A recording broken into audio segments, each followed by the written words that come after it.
So hey guys and welcome to another video of my channel. तो Thor 4 यानी कि Thor love and thunder के director Taika Waititi ने confirm किया कि थॉर की 4th मूवी में हमें थॉर उसके सबसे ज्यादा पावरफुल फॉर्म में देखने को मिलने वाला है और ये चीज पॉसिबल होगी ओडिन फोर्स की मदद से, यानी कि वो फोर्स जो कि एसगार्ड के रूलर के अंदर से फ्लो करती है। और अब जबकि ओडिन की डेथ हो चुकी है तो ये फोर्स जाके थॉर को मिलने वाली है। पर यहाँ पे क्वेश्चन ये होता है कि अगर ऐसा है तो थॉर को अब तक ये फोर्स क्यों नहीं मिली, यानी कि इन्फिनिटी वॉर और एंड गेम में, और अब जाके थॉर को ये फोर्स कैसे मिलेगी। एक और क्वेश्चन ये भी है कि इस फोर्स के मिलने के बाद थॉर आखिरकार कितना ज्यादा पावरफुल होगा। तो इन सारी चीजों को मैं आज के वीडियो में आंसर करने वाला हूँ। So now without wasting any more time, चलिए वीडियो को शुरू करते हैं।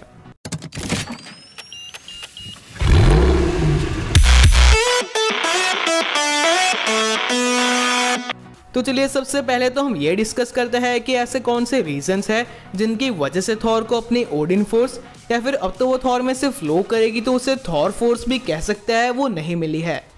तो इस चीज का सबसे पहला और सबसे बड़ा रीजन है थॉर का मेंटल स्ट्रगल।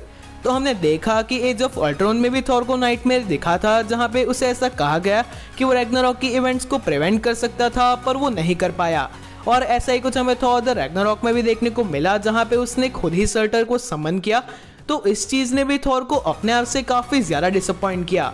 फिर वो थैनोस के सामने अपने भाई लोकी को भी नहीं बचा पाया। वो थैनोस के हेड को हिट करके थैनोस को स्नैप करने से भी नहीं रोक पाया। और आखिरकार जब उसने थैनोस को मारा तब भी बहुत देर हो चुकी थी। और इन सारी चीजों ने थॉर को काफी ज्यादा डिसअपॉइंट किया, वो भी अपने आप से। और यही रीजन बना थॉर के फैट होने का। और थॉर ने लिटरली काफी सारी चीजों को फेस किया है। उसने अपने फादर ओडिन की डेथ देखी, लोकी की डेथ देखी, अपनी मदर लेडी फ्रेगा की डेथ देखी। उसने देखा कि वो हेला, थैनोस और मेलेकिथ जैसे विलन्स को खुद नहीं रोक पाया, जिनकी वजह से काफी सारे एसगार्डियंस की भी जान गई। तो इन सारी चीजों ने थॉर को काफी ज्यादा मेंटल स्ट्रगल में छोड़ा है। इसके साथ साथ और भी काफी सारी चीजें गिनाई जा सकती है, जैसे कि थॉर का ब्रेकअप। पर इन्हीं सारी चीजों की वजह से एक तरीके से थॉर फैट हुआ, और थॉर का फैट होना ही उसके इस मेंटल स्ट्रगल को रिप्रेजेंट करता है। वो अभी भी थैनोस का नाम लेने से डरता है। वो ऐसा मानता है कि एसगार्डियंस को उसके किंग बनने के बाद कुछ भी अच्छा देखने को नहीं मिला है, और यही चीज उसे अपनी ओडिन फोर्स को एक्सेस करने से रोकती है। इन्हीं रीजंस की वजह से और स्पेशली थैनोस को ना मार पाने की वजह से हमने देखा कि थॉर इन्फिनिटी वॉर में तो काफी ज्यादा स्ट्रॉन्ग था, पर एंड गेम में अपने दो हैमर्स होने के बावजूद फैट थॉर इतना ज्यादा पावरफुल नहीं था। पर अब ऐसा रिवील हो चुका है कि थॉर वापस फिट होने वाला है, और सेट फोटोज जो भी लीक हुए हैं वहां से भी ऐसा कंफर्म हो रहा है कि थॉर की 4th मूवी में हमें थॉर वापस से फिट दिखेगा और भी ज्यादा मस्कुलर दिखेगा। तो अपने फिट होने की जर्नी में वो साथ साथ अपने मेंटल स्ट्रगल से भी फाइट करेगा। और हाँ, ऐसा भी कहा जा रहा है कि थॉर की 4th मूवी में थॉर का एक वर्कआउट का भी सीन है। तो वहाँ पे शायद हम देख पाएंगे कि थॉर अपने मेंटल स्टेट को किस तरीके से चेंज करता है और अपने आप को वापस वर्दी मानता है ओडिन फोर्स को एक्सेस करने के लिए। तो चलिए अब डिस्कस करते हैं सेकंड रीजन के बारे में, जिसकी वजह से थॉर अपनी ओडिन फोर्स को एक्सेस नहीं कर पा रहा। और हाँ, ये रीजन आपको काफी ज्यादा शॉकिंग लग सकता है, जो कि ये है कि हेला अभी भी जिंदा है।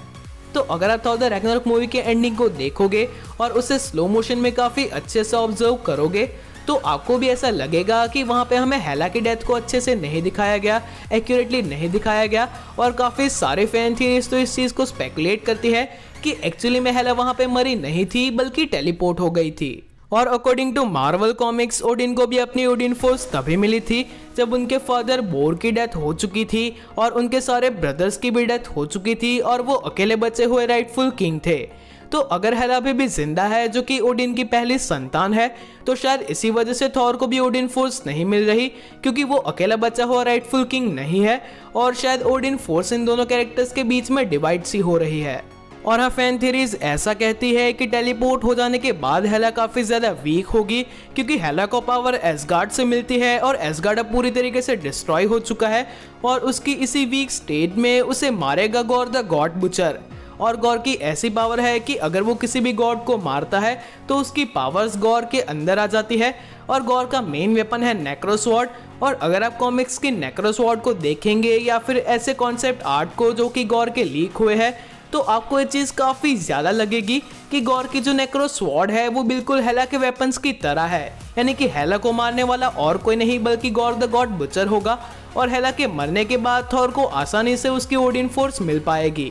और हाँ, अगर अभी तक भी आपको गॉड द गॉड बुचर के बारे में नहीं पता, तो God the God butcher Thor की 4th मूवी का मेन विलन होने वाला है, जिसे प्ले करने वाला है क्रिश्चियन बेल, और वो एक्चुअली में गॉड्स को हंट करता है।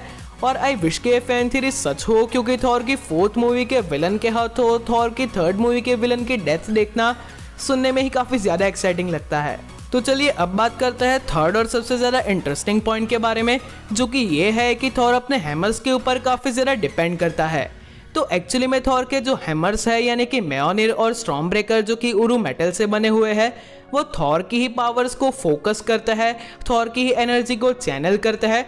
पर थॉर को ऐसा लगता है कि उसे पावर से अपने हैमर से मिलती है, और इसीलिए ओडिन ने भी उसे थॉर द रैग्नारोक मूवी में कहा था कि थॉर गॉड ऑफ हैमर्स नहीं बल्कि गॉड ऑफ थंडर है। और जब कैप्टन अमेरिका ने भी म्योनिर को विल्ड किया था, तो वो तो बस थॉर की पावर्स का यूज कर रहे थे, न कि उन्हें खुद थॉर की पावर्स मिल गई थी। और इसीलिए अगर आप देखोगे तो इन्फिनिटी वॉर का थॉर, जिसके पास सिर्फ स्टॉर्म ब्रेकर था, वो काफ़ी ज़्यादा पावरफुल था, और एंड गेम में दोनों हैमर्स के होने के बावजूद थॉर इतना ज़्यादा पावरफुल नहीं था। और अगर मैं कॉमिक्स की बात करूं या फिर मूवीज़ की, तो थॉर ने अपने ट्रू पोटेंशियल को तभी पहचाना है जब उसके पास अपने हैमर्स नहीं होते और वो अनवर्दी बनता है। और अगर लीक्स की माने तो ऐसा ही कुछ हमें थॉर लव एंड थंडर में भी देखने को मिलने वाला है। यहाँ पे हमें बीटा रेबिल का कैरेक्टर दिख सकता है, जो कि थॉर के पास से उसका स्टॉर्म ब्रेकर ले लेगा। और हाँ, बीटा रेबिल थॉर 4 में दिखेगा, इसके कहीं सारे प्रूफ है, जैसे कि थॉर द रैग्नारोक में चैंपियंस के टावर के ऊपर उसका फेस बना हुआ था, जो कि उसे हिंट कर रहा था। इसके अलावा कॉमिक्स में बीटा रेबिल की गैलेक्सी को डिस्ट्रॉय करने वाला और उसे थॉर से मिलाने वाला भी सर्टर ही होता है, जो कि मार्वल के यूनिवर्स में भी अपने अल्टीमेट फॉर्म में आ चुका है।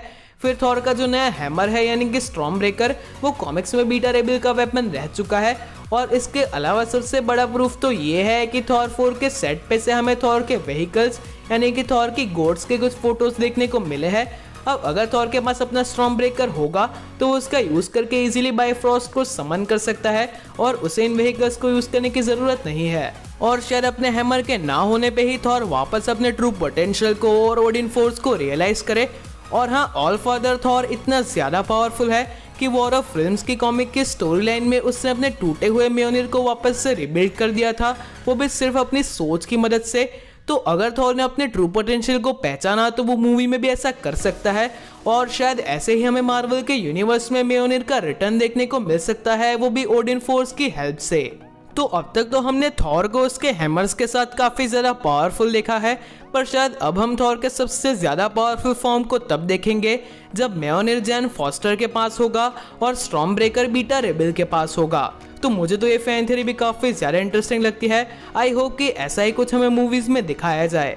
तो चलिए अब बात करते हैं इस टॉपिक के ऊपर कि अगर थॉर अपने ट्रू पोटेंशियल को पूरी तरीके से पहचान लेता है तो वो कितना ज़्यादा पावरफुल हो सकता है।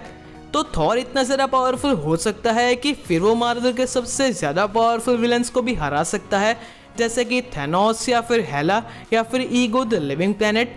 और मुझे तो ऐसा लगता है कि वो इटर्नल फ्लेम के साथ सर्टर को भी डिफीट कर सकता है।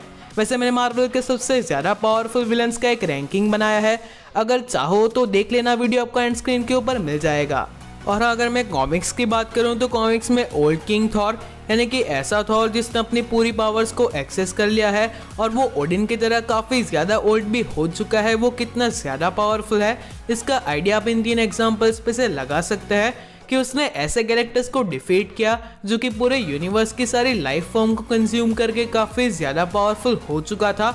उसने ऐसे लोगन को हराया जिसने फोनिक्स फोर्स को भी अपने अंदर समन कर लिया था, और उसने ऐसे डॉक्टर डूम को भी डिफीट किया है जिसके पास आयरन फिस्ट की पावर्स थी, आई ऑफ एगामोटो था और स्पिरिट ऑफ वेंजेंस था।